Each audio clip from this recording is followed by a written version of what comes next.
I started to feel pelvic pressure and pain. We just assumed it was a UTI. So I was being treated with the UTI with antibiotics. Between my PCP and myself, we both agreed that antibiotics might have been causing some GI issues. I think I'm constipated from the antibiotics. 2 enemas back to back, and absolutely nothing happened. And at that point, and I was crying. It wasn't fear that I thought it was cancer. It was just, why am I not going? And I was so uncomfortable. You Google your symptoms and it would always pop up, colon cancer. And I thought, no, not me. I'm too young. I still find it very surreal that I have cancer. A lot of times I was thinking of menopause was coming on, well before any heavy symptoms were leading me to the diagnosis. I was having night sweats. So anything that comes along with menopause, I was feeling I was having. So the beginning of May, it increased. So I was having that pelvic pressure, the burning when I would urinate. So I went to the doctor, had a urine analysis, and it came back with bacteria. My blood work was okay. So we just assumed it was a UTI. So I was being treated with the UTI with antibiotics. Went on those for about 10 days. After the 10th day, maybe the 11th day, I still noticed the symptoms. They weren't quite as bad.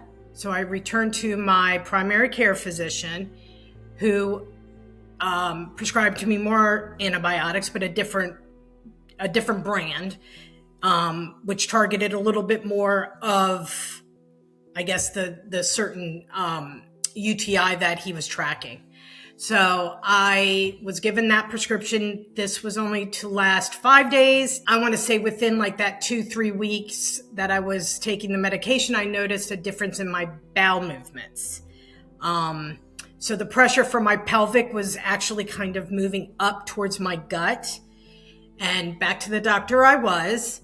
And we both agreed, between my PCP and myself, we both agreed that antibiotics might have been causing some GI issues.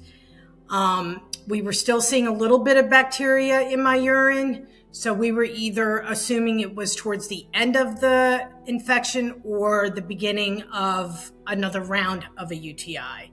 So back on antibiotics I went. So now 3 rounds of antibiotics. I did start to feel better. A week before Memorial Day, it was my daughter's softball party and for her school. And I was sitting there with other moms and they're like, Helen, are you okay? And I said, I'm just not feeling good. I said, and one of the moms happens to be a nurse. And I kind of leaned over at her and I said, here are my symptoms. It's just so weird. I came home, did the enema, and it didn't work.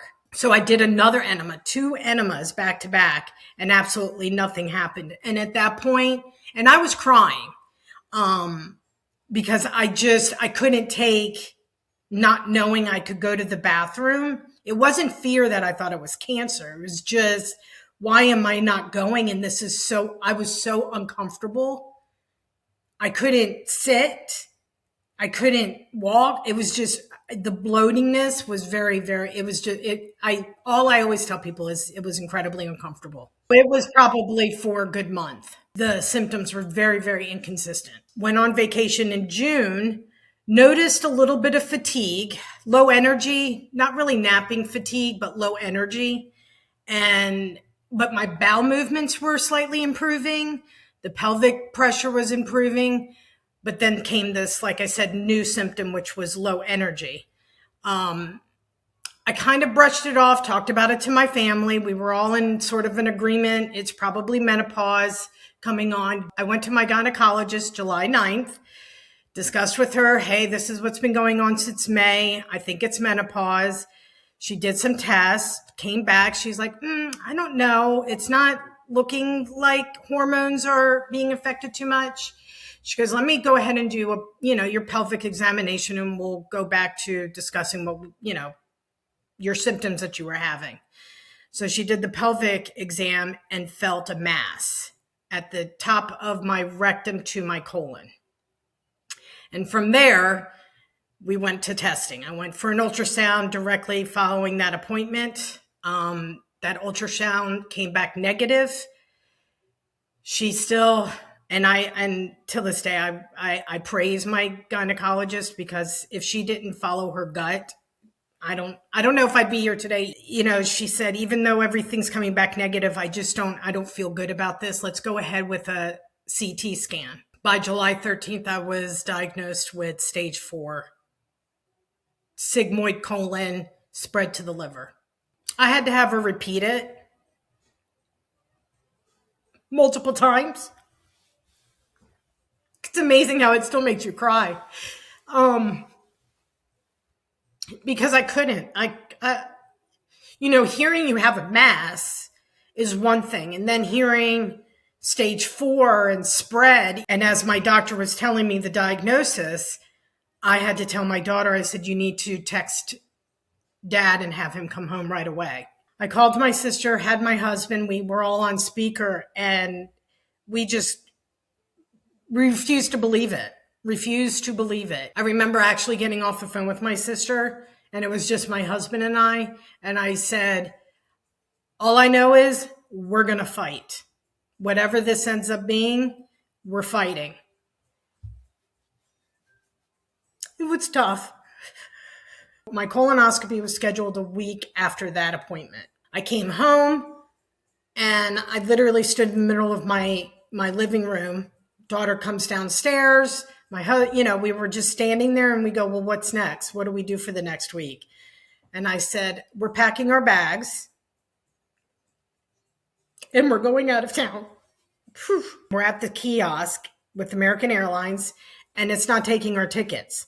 So I called American Airlines right outside of TSA, and this sweet gentleman answered the phone, and his name was Frank. And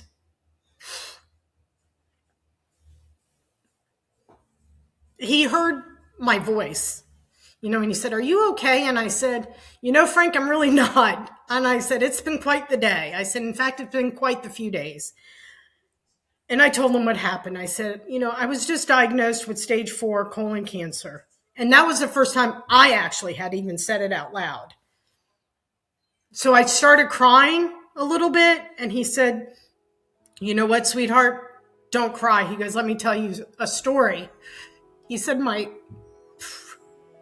father-in-law arrived at my house one day, pale, looked awful, couldn't breathe, very, very sick. He said I had to rush him to the emergency room. And at that point, after several tests, they had diagnosed him with stage 4, actually, he said terminal colon cancer. We had to prepare ourselves, he said. And you know what? That was 10 years ago. And now he is living, thriving, and doing an amazing, he said he's healthier now than he was before. He said, so you're going to be okay. And he said, do you hear me? You're going to be okay. And you hear him clicking on the computer. And he goes, and by the way, you booked the wrong date to get on the flight. So when I was actually formally diagnosed with it, I named the mass Frank. So Frank would always be with me. Interesting how that story happened. It was almost divine intervention. Well, I've done 27 rounds of chemotherapy. In that 27 rounds, it started with Folfox, with oxaliplatin. By round 2, we added Vextabix, which is a type of immunotherapy. Then I went to Folfuri and irinotecan. I had between 12 and 14 lesions on my liver. Several of them were literally attached to vessels, blood vessels, and you can't remove them from the blood vessels or I'd bleed to death. So that's what made me inoperable. We started to talk about the hepatic artery infusion therapy. The direct line of chemotherapy going from the pump to my liver is about 400 times more potent than getting it systemically. I was the first patient 1, to receive the hepatic artery infusion pump from HCA in Nashville. I was told by several surgeons, by the radiologists, that they've never seen such a response from this type of treatment. We only had to, out of the 12 to 14, we only had to remove 3 lesions and do an ablation to 2. So I had that liver resection. Following the liver resection, I healed, got scanned a few times. So far, I have been clear. So no evidence of disease in my liver. March of this year, I had a foot of my colon removed. Frank was removed. But in between the liver resection and my colon resection, the cancer metastasized to my pelvis. And I had about a softball-sized mass that was found while we were doing the scan to prep me for the colon resection. So the timing was quite perfect. It was unfortunate, but it was also perfect. So along with the colon resection, I had a full hysterectomy. And I go back to treatment for cleanup. My guard is very up. I feel better. But I haven't processed that I've currently have no active tumors. It's a very, you're afraid to even say the words, no evidence of disease. People have asked me, so are you in remission? No, I'm not in remission. People have asked, well, are you cancer free? And I go, I don't consider myself cancer free. I think I'll always have cancer.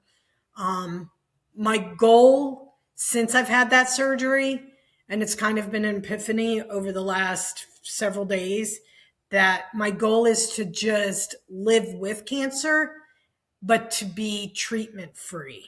Before every surgery, I always tell my surgeons, I have to be here for Coco. That's my daughter. They're like, you're going to be here for Coco? And I'm like, I know, but I want to be there for her, not just, yeah, of course I want to be there for when she gets married and she has children, but I just want to be here for her to graduate high school, which is next year. I actually wish I could just get her graduated now and her go to college so I can help her decorate her dorm room. Like you want to speed fast everything because you're afraid you won't be there. I just want to be here. That is my goal. I just want to be here, whether it's, and I'm hopeful that it's much further than 5 years. I'm very hopeful for that. Because I won't take anything less, quite honestly. And that's also another misconception. Hope. There is hope every day. Treatments are changing every day. You just have to ask the questions. I mean, we hear all the time, advocate, but, not advocate because you don't believe your doctors or your medical team. You're just advocating because the more you know about your diagnosis, the better you are. The better you can treat it. It takes a team, it takes a village. I was in the impossible. And in a short but long 20 months, I am tumor free. And I shouldn't be.